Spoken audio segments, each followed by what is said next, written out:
Are you ready?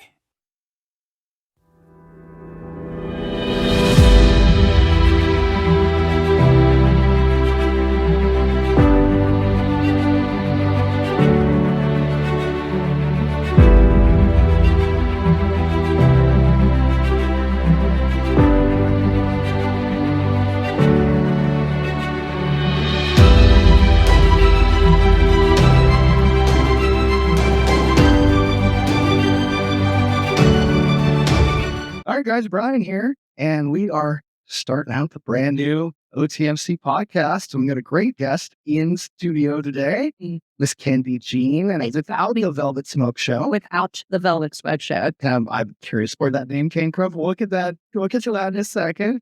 And again, the OTMC podcast is it's about the music. We want to find out stories behind the music. We want to find out stories behind the musicians and how they got to their music. Just have a little fun along the way. So, how are you doing? I'm doing good. I appreciate you having me out. Had to go to like the third, had to break the barrier and talk to people first. I don't know if you've ever heard of that, breaking the barrier, but you made the sort of short trip, short loss. Oh, no, you're not far at all. I think it was 12 minutes. Okay. Well, I mean, that's a long trip. You got a new music video out, a new single, Smokin Gun. Tell us about it. So I wrote the song. Did I write it? It's been a few years, in the works. So it's been developing. It's just simmering. And it's kind of more of a rock song. It's got a little more rock element to it. And I call it my Kill Bill country. Like that's the best way I can describe it, because it's got some rock, but it's also got like some spaghetti western kind of vibe to it. Yeah. Which I think they did a great job with the video, like bringing that image to life. Absolutely. And the video's doing well. I know it was, this is going to come out way after this week, but currently you're the music video of the week on the OTMC chart. Oh, nice. So hopefully that helped to get you that extra 600 views you got to get to the 1.6. Yeah. So you were like at 1,000. So I know. Well, I appreciate that. I was just excited to, make that 1,000 mark in the first week. And it's just cool. I know it's small numbers, but I'm still, everything's so exciting still. That's very kind of I still feel very new at doing this professionally. Well, there's nothing wrong. Yes. And I hope I always feel that way. Some people just call it staying humble. Other people just call it, just living in the moment. I'm not a six. Fun. It's just genuinely fun. It's funny you say that, because I follow quite a few people on TikTok. One of them is Dave Rose, arts manager. And I don't know if you're familiar with him, but he was like the arts manager for like Lenny Wilson's, Son of the Richer, a bunch of people. And he actually had a thing where he was talking about driving his son to school one day, and out of the blue, his son just says, "Dad, your job, like, I can't wait to go to work. It just seems really fun." Yeah. And then he made a TikTok about it, and he's like, you know what? Like, I think we're in the music business. Like, this is supposed to be fun. It is fun, yeah. And if you're not having fun at the music business, you got to find out why you're not having fun. Yeah, for sure. Get rid of that. Yeah. Because this should be fun. Let it go. Yeah. And of course it has its ups and downs, but it should be fun. That you're working on will have that. It's a project like anything else, all of the songs but the contrast is what makes, the darks will makes the light shine brighter, Absolutely. I was just talking to Matt Theda about that when he was here. Yeah. Because this song is kind of about that, it's going through the dark times and getting the light. Right. Can't always win, but yeah. Yeah, there's great lyrics in that sentiment for sure. Yeah. It's a song written about it, but it's so true, because we all go through it. We all, have to experience what we don't like to figure out what we do like, or what we're not into, so that we can then figure out, okay, well, let's redirect to get back on the path to the least resistance and happiness. But there's bumps and rocks along the way, no matter what you're doing. So I just noticed your hat says Kendi. It does. That is really cool. Who did that have? I did. You did it? I did. I love it. Thanks. It's got like I don't know if you guys, I don't know if it's just like there's a cactus underneath there. Yeah, it's there's.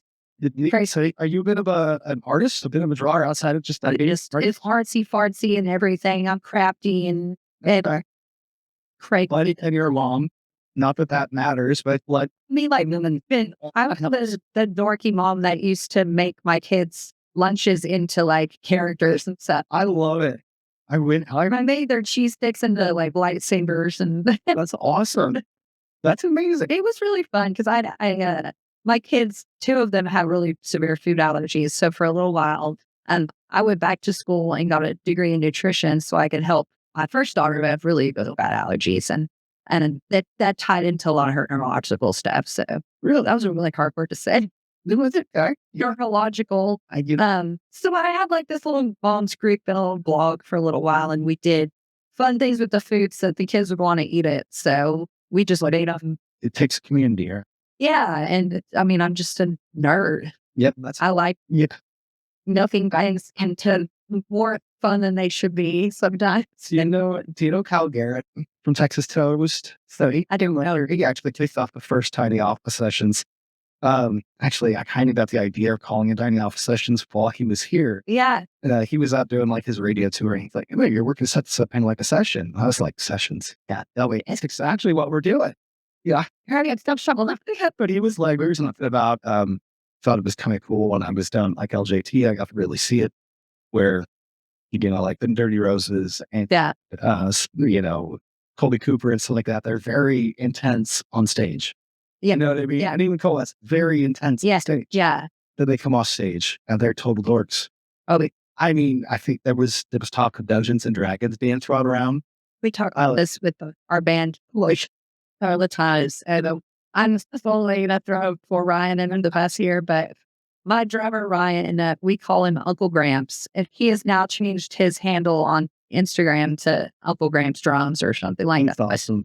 He is Uncle Grandpa, like his conversations. We talk about, like, he came in, we're sitting at the bar, like on our break, and everybody thinks bands are so cool, right? Like, and just like, oh, well, they're off just like talking music talk. Well, he sits down at the bar and he goes, "You guys, I had my dentist checkup today and my blood pressure was spot on, like just spot on. And we're just high-fiving. And we're just like, what did we was last time? And it's just, and like our last studio session and at Steel Record, we were out there in Louisiana. We realized that we had all been sitting around talking about milk for about 45 minutes, like just milk. Like Laura left the cow. It was just like on tour doing cool stuff. How it's great. we're not cool. Kyle said the same thing. It's more affordable for all. We're all police just dorks.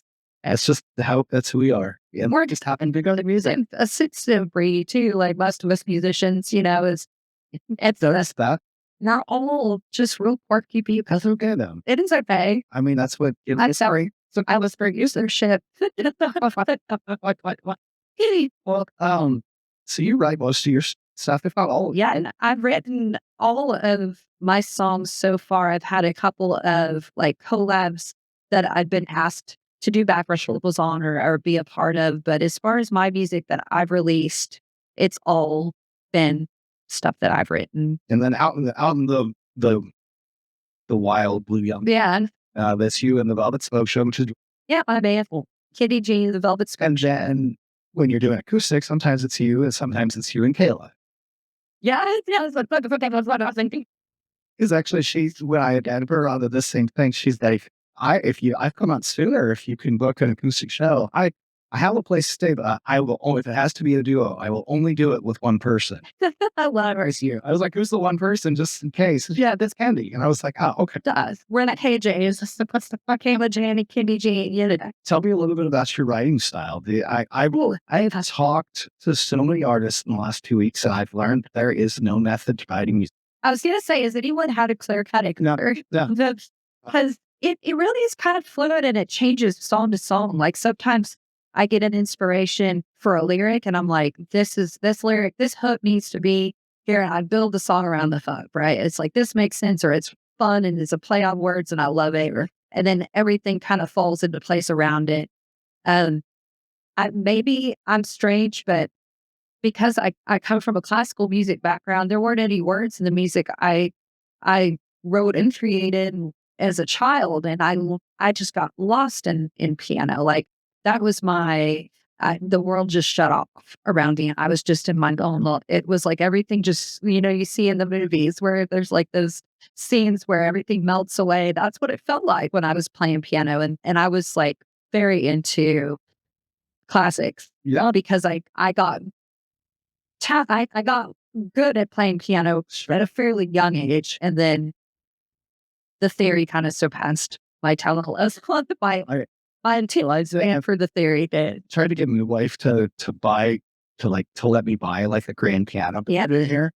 But I'm just up the whole room. there's not room for a grand piano. Room for each of my neighbors with hate.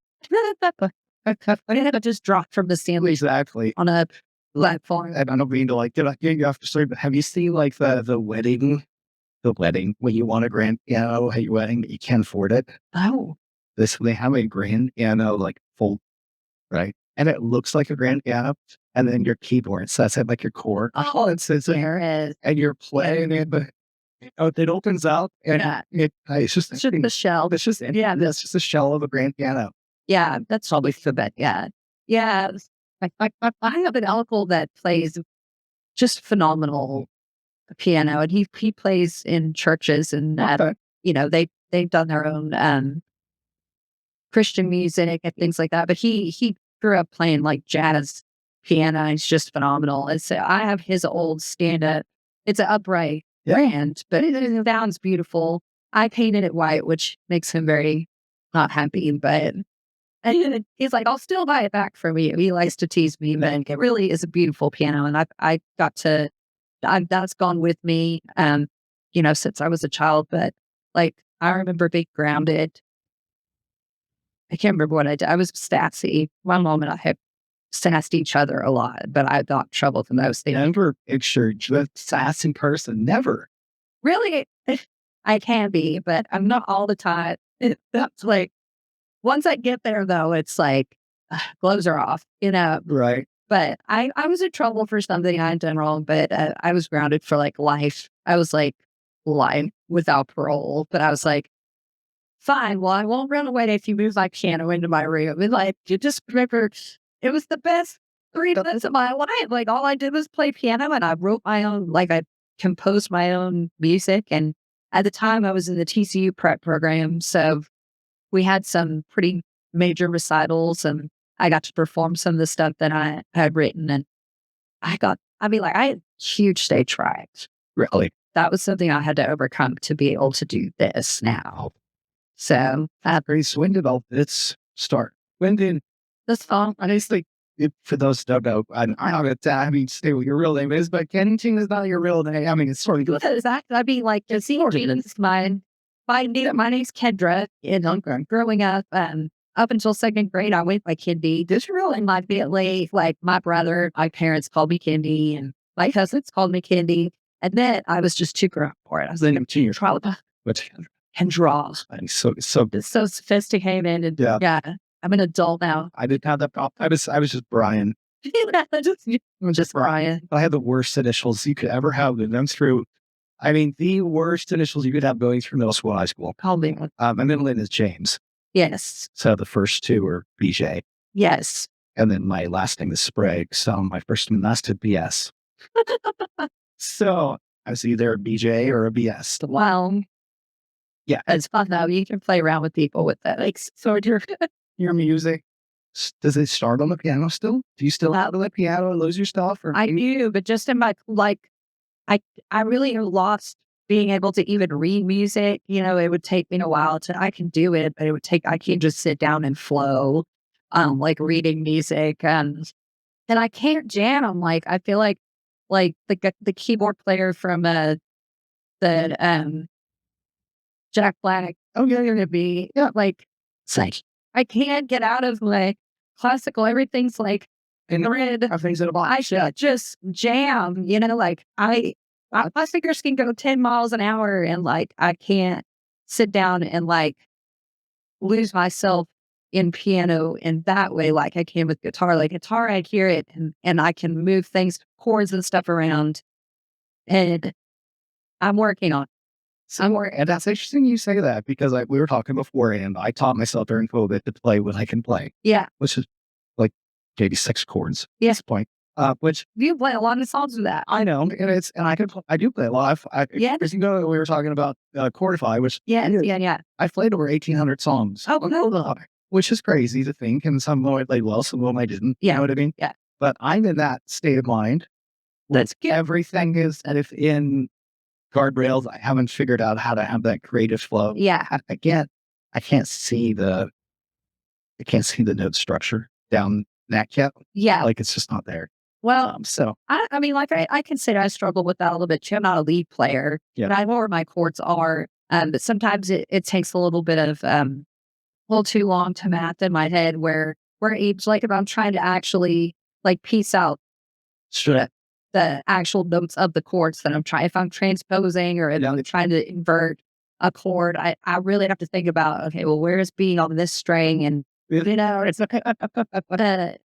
so I'm getting a little bit more out of my head with, learning the boxes and the pentatonics and knowing like what key I'm sure just being able to kind of flow with just my ear and just kind of muscle memory, but it's very basic still. Yeah.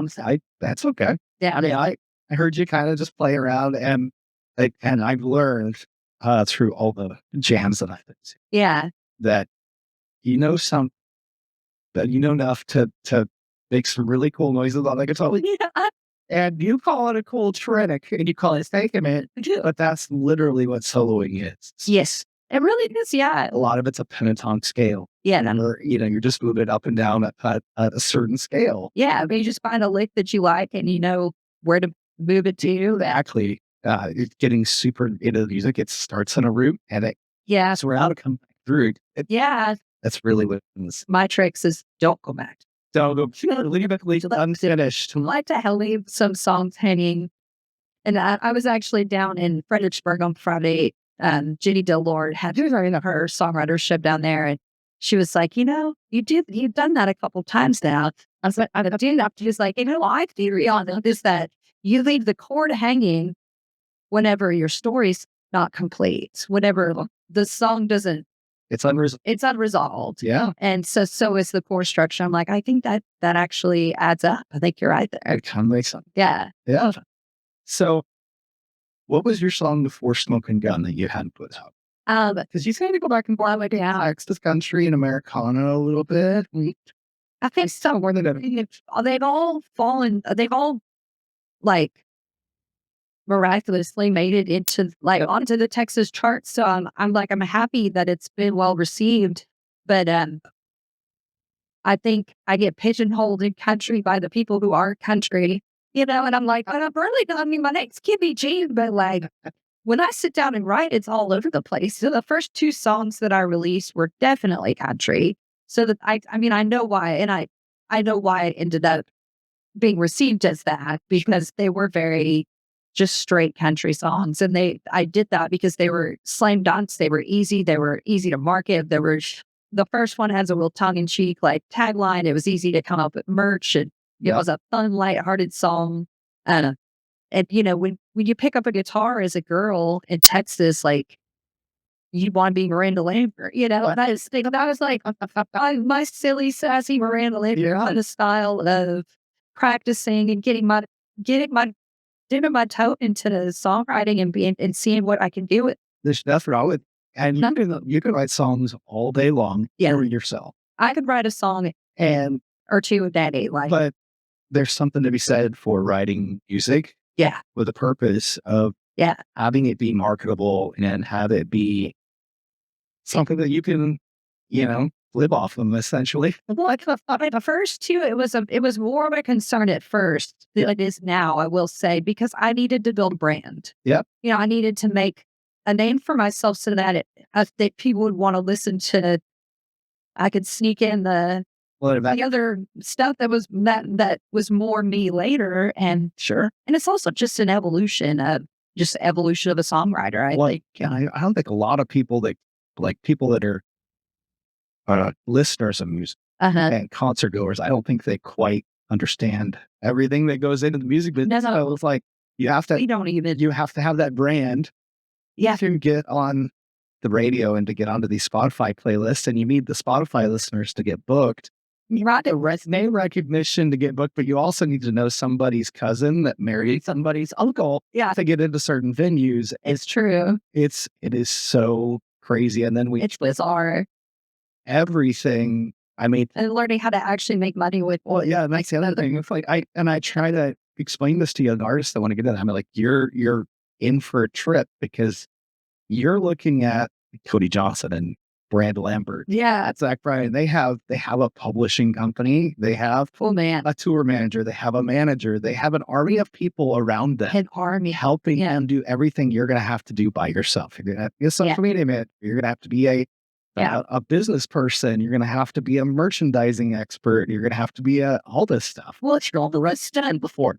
A trader, I put it on of your budget. Yeah. You know, like sometimes like a really bad, like Bush Light kind of budget. You know, like, you know, I go to was the Stones, man. I you get a 30-pack of Stones for way cheaper. You can get a 4-pack of Bud Light. So it is really, you have to really manage your money. And there's certain things you have to miss out on. If there's not a return for investment and you're just not at that level yet. Like I would love to pay the best radio promoters in Texas to, I'd love to pay $5,000 per single that I put out, but I have to look at where I am in my journey. And right now the return on investment doesn't make sense for me. I'm going to be paying to play my music. Yeah. I don't want to be there.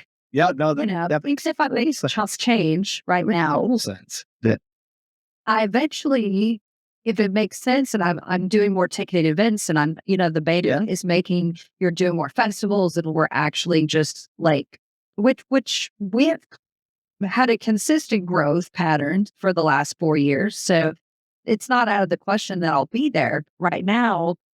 It's like, yes, I would love to have a number one on whatever charts, but even then, would a number one in any chart in Texas, including my own, right? A number one on that put any more butts in your seats. Yeah, but seats is a very different animal. Yeah, I mean, it does. Will it translate to more Spotify streams? Because I have not seen a great correlation between chart performance and Spotify performance. And there's people performing really well on Spotify and Texas music that are not on any chart. Yeah. You know what I mean? Right. But then there's people that are performing really well on the charts that are not performing at all on Spotify. So those are two different animals to begin with. I still don't understand Spotify. It's crazy. Even this song has taken off for me, like taken off. I'm still, again, small potatoes. So like as before Smokin Gun was released, my only number one single in Texas was number one Texas internet radio for 2 weeks. And it earned me Emerging Female Artist of the Year in 2021. Yeah. I think that's the right year. I got the award in 2022. But it was for 2021 year. Yeah. And it was getting played 350 times a week on radio stations all over Texas. And that was so big to me. Well, and I mean, I wasn't on T3R's chart ever for that song. Yeah. You're talking about Slow Down, right? No, I'm talking about Your Eyes Are Lying. Oh, you're so very bluesy.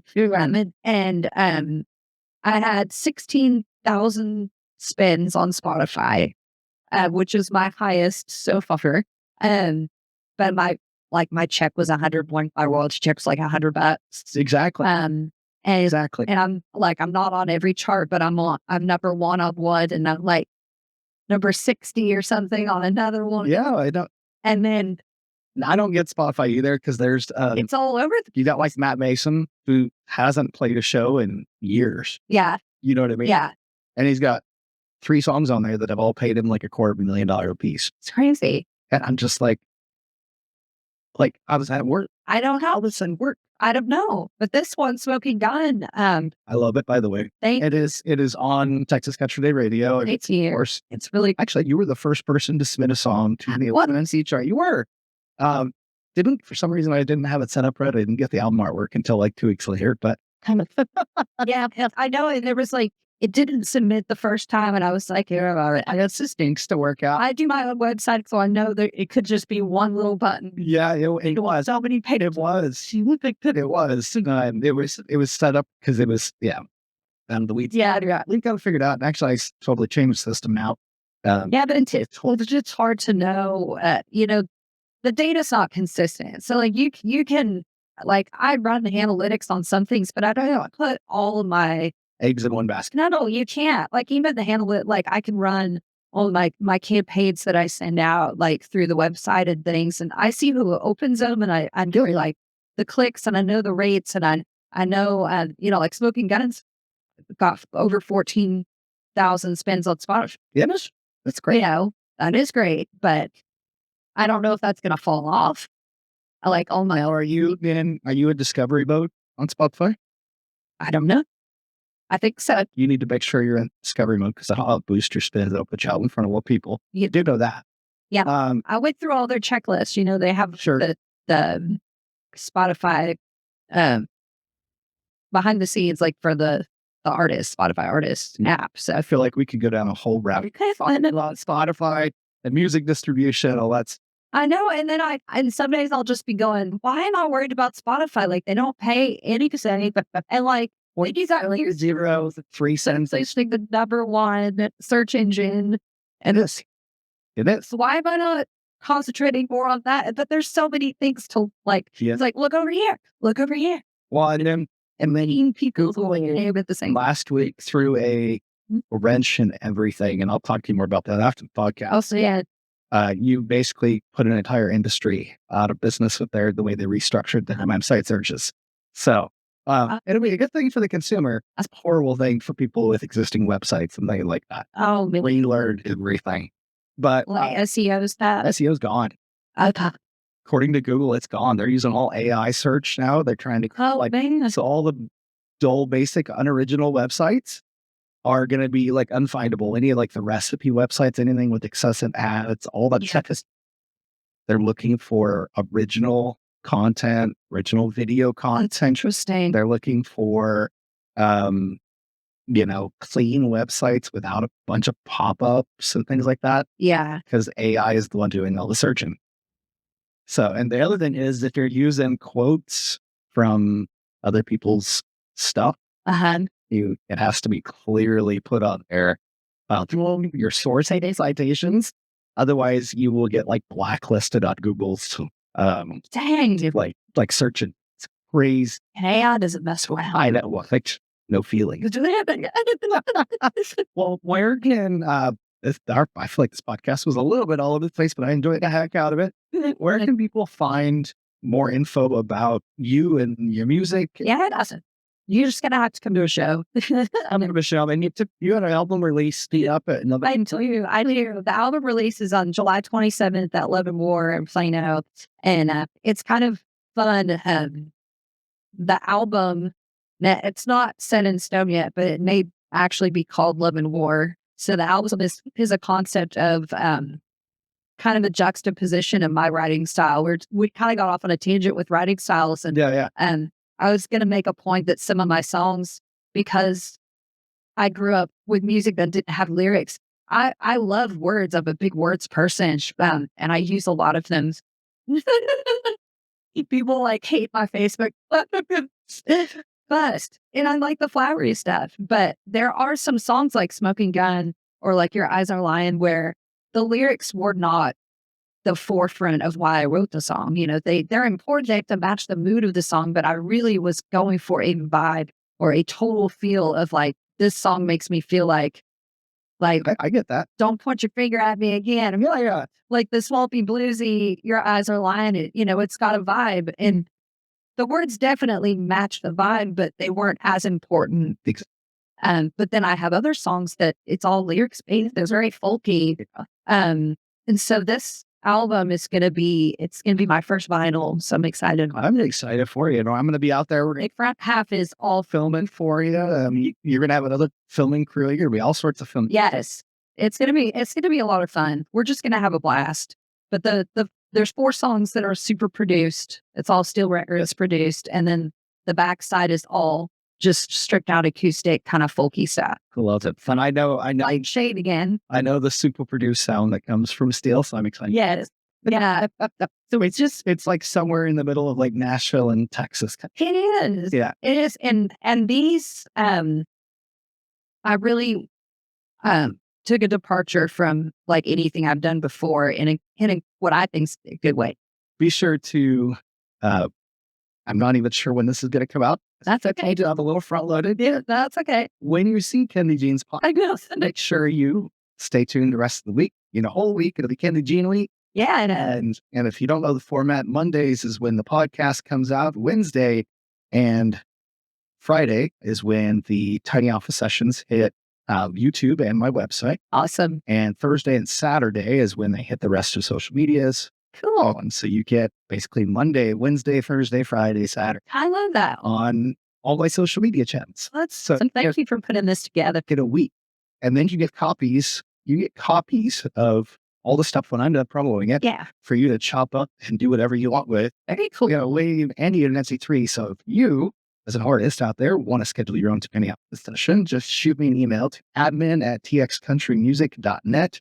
It's not Texas country music. It is TX, like the abbreviation, country music. So, And you can. Kendi Jean, Yeah. thanks so much. We're going to figure the room and we're going to get set up for a Tiny Alpha. Let's do it.